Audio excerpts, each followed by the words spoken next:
Hello YouTube and welcome to another tutorial. In this I'm going to be showing you how to make a secret door or slash staircase. In order to do these you're going to need a Red Power and ComputerCraft installed. That is the two mods that I'm using in this. Oh, and wireless redstone. That is an add-on to Red Power. So basically, if I just click here with the frequency I've set, it activates a piston that allows me to put in whatever password I want. Because it revealed my computer, I can go onto my computer and go, okay, it wants its password, so I'll type in password, which is my password, and escape. And it's like, okay. And then my secret doors come down, and I can go in and do whatever. Sleeping for a couple seconds, and then it sends the dirt back up. Boom. And voila. It's undetectable. You cannot tell that anything is here. And then this obviously grows grass. I'm not sure why it hasn't already. But, so, as you can see, you can't see where my door is. The way this works, the way I have this piston set up going, is there's a sticky piston, obviously. And then back here I have a knock gate, which is keeping the piston activated so it hides the computer. Then right here I have a state cell. State cell is basically something that goes, okay, when it receives a redstone signal, it lets that redstone signal last only a certain amount of time, and then it turns off. So basically, when I send a signal to 2368, which is the value, the frequency that I have currently. Basically, it turns, it sends a redstone signal really quick, and this keeps the redstone signal on for 5 seconds, allowing me time to click onto my computer and type in my password. And then once it turns off, or once the state cell turns off, then the knock gate gets turned back on, and the piston reactivates, hiding the computer again, so I don't have to dig and then replace it or anything. So it's always nice. Whoop. And then it allows it to be basically undetected. You can't really tell that anything is there. It's hidden, secret. No one can know unless they see you obviously activate it. Then they'll know. But then you just come here, and when I type in password, it'll let me go in, and then I'll go in and to my little house. Yeah, it causes some lag with how much pulses are happening and the moving of the motors and stuff. It causes a little bit of lag. So just be aware of that. And then in here on this computer is the exact same program. So let me terminate it and show you the program. So it's start up. There we go. I have an infinite loop of while true, so basically it's just going to keep doing this over and over and over again until I terminate the program. If you check out the ComputerCraft wiki, they do have, there's a certain thing I can't remember off the top of my head that you can put into your program so people cannot terminate it and they can't type in their own passwords or edit your program to see what your password is and that kind of stuff. So check out the wiki if you want to do that. I'm single player right now, so I wasn't worried. So basically what you're going to want to do, what I have a term.write, which basically is printing password please, but it doesn't move my cursor down the next line. It keeps it there, so I type directly after whatever it prints. Then I'm telling it that I'm identifying the variable input, and the input variable is going to equal read. So whatever I put here is going to become the value of input.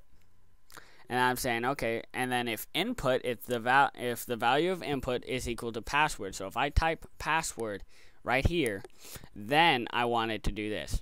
What it's going to do is it's going to send a signal down one wire, activating one motor one time. Send it down another wire, activating it 2 times, and another wire activating it 3 times, depending on how far where the blocks are, so it can move it flat so I can walk in. Then I have it sleep for 5 seconds, so I have plenty of time to go in, and if it's just a quick visit, I can go in and get out. and then it's sending a signal to a separate motor, so I'll have a fourth color instead of just sending it back to a to my first color. Sending back to a different color, activating the first one once, and then twice, and then 3 times on the third motor. Or 6 motor, I guess. And then after I identify that this is what you do if the password's correct, right here I'm saying else, if it is anything but password, just print sorry, wrong password, sleep for a little bit, and then and then after both of these, it's set to do shell.run, so run clear. So it's going to clear the screen and put the cursor back at the top. That, it's a pretty simple program, nothing, major, but it makes no sense if you don't know what the wiring and all that stuff is. So let's see, what would be the best way? I'll just break down this side. I think I can. Break in here. Yep. Oh, look at that breaking. Making a mess. Oh, that didn't work. Oh, no. Okay. I'll fix that. Alright. So basically, this is a pretty crammed back here, what I have. I have a more open version I'll show you at the stairs. But basically, I have thermal piles keeping these batteries charged. Thermal piles create very little electricity. And if you don't know, they require 4 water source blocks and a lava source all around it together, and it creates electricity that way, but it creates a very small amount. So assuming that you have another source of blue electric power, I suggest charging the battery boxes with that source of power, just using batteries, and then just have the thermal piles maintain the energy within this so that they are kept charged. You don't need a ton of power to run these motors, which is always nice. Yep, and then I got 6 different colors, so I have the 6 different number IDs. For the 6 different number IDs, I got 1, 2, and 4. Those are the number IDs for those colors. And then I got 8, 16, and 32. Those are those number IDs. As you can tell, they double each time. And then I have wiring going back there to my hidden computer, and then the wiring over here that runs to my non-hidden computer, the one on the inside. And I can do it. Ooh, how about this? Boom, fixed. Alright. And so that's basically just the inside and the wiring and how all the motors are set up. And then the stairs are going to be a little bit bigger. So here, let me just reboot my computer and I'll go show you those. Alright. Well, let's do half. See, it says sorry, wrong password, and then soon I clear the screen and reset it. So let's do password. And I also highly suggest not actually using password as your password. That's very insecure. And to get over to my stairs, I'm just going to go through here and probably cause huge amounts of lag, but oh well. Whoa. Alright. Now that I'm out here, as you can see, there is like nothing around. You can't see anything. Even from Ray's Minimap, if I zoom in, see you can't see anything, but there's like dirt blocks over there that haven't fixed yet. Whoa. And so, I need to come down here, because this is where I hid this one.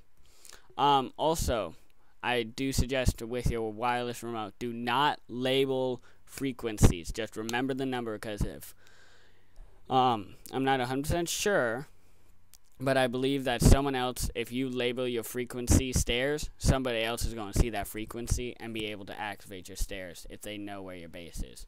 So just be aware of that. So if I just click that, get this computer, I have password. Oh, what's that? What? Oh, you can't see my password, and I'll show you how to do that. That's pretty simple. It's just a little edit on the read function of defining my variable. And so I'll show you how to do that. But it is the exact same password I used at my door. As you see, this one has 4, so I have, good sized staircase as I walk down, boom, into this little room. Yay. and then those two will activate back again, get put back into place, and so it looks flat. And then this computer again is with the same program as that one over there. So let me just show you this program, because it is basically the same as the original one that I used at the door, but it is changed due to the setup I have down here. So right here is why I have asterisks or stars or whatever you call them. Basically within quotes I just put quotes within these parentheses and tell it what I want it to appear as. So if I were to put like the number 5 right there, when I type my password, it would appear as 5. So here, let me just, do that. Go 5. Oh, okay. Save and exit. And I go reboot. I start typing my password. Hey, it all appears at 5. So, it's all dependent on, what you want. Asterisk just, classic passwords. So. And then this one has 4 different things, and so I have 8 different colors, and I've moved some of my colors around in my program. And I have both of these on pastebin, so don't know who that is. And so basically it does the exact same thing. It moves them, just I have 4 instead. And then again, sorry, wrong password, and then it clears the screen. So save and exit. This one is going to be a lot easier to show you what's going on. So let me just get out of here. Let me just go over here, because right here should be right level with all my wiring and stuff. It is dark down here. It is dark. Let me just get some torches. Ooh, aluminum torches. Boom. Yay. Okay.